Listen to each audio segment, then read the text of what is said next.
Greetings and welcome to Wednesday. We're halfway through the week as we continue to journey with Jesus through this season of Lent. I'm standing here at the entrance of Fellowship Hall, and I'm standing in front of a beautiful work of art that was created by Kathy Wilson. You know, Kathy and John are gifted artists with their iPhones. They take marvelous photographs. They're gifted in working with dahlias. They're kind of the master gardeners here on campus. But Kathy has this unique ability on her electronic loom to create weavings. If you've never seen it in action, I hope that you have an opportunity sometime soon.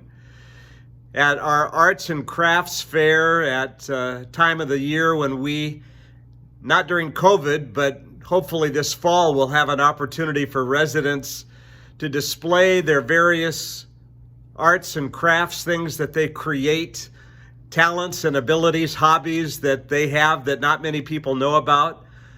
That's the wonderful time of the year when we can kind of do show and tell and celebrate each other's creative gifts. Well, Kathy has this machine. It's computer-generated images that are capable of being created by the plugging in of an electric circuit and then through thread and fabric. Beautiful art is the result. This is a weaving that she's done with the help of her machine that is the poem Footprints in the Sand. I know you've seen that poem by Margaret Powers many places, if not in a Hallmark card. Some of you maybe have even committed it to memory. It's such a poignant poem that describes a dream of a person dreaming that they were walking along the beach with the Lord. And then that person noticed, looking back on their life, that during the most troubling periods of suffering and hardship in their life, there in the sand were only one set of footprints where there used to be two. And as the poem goes on, you know that the person really is troubled by this discovery. Lord, why during the most difficult time in my life, when I needed you the most, do I only see one set of footprints? Where were you when I needed you? And then, of course, the poem ends with the Lord answering, my child, when you were in need of being helped and cared for, I was there.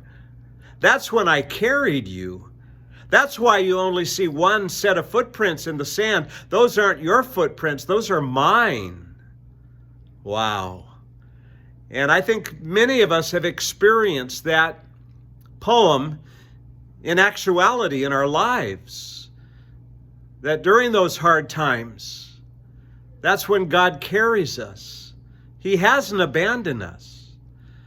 The Lenten season is a time to think about walking with Jesus and walking in the footsteps of Jesus. Jesus did a lot of walking along the Sea of Galilee, and there were footprints in the sand that he made.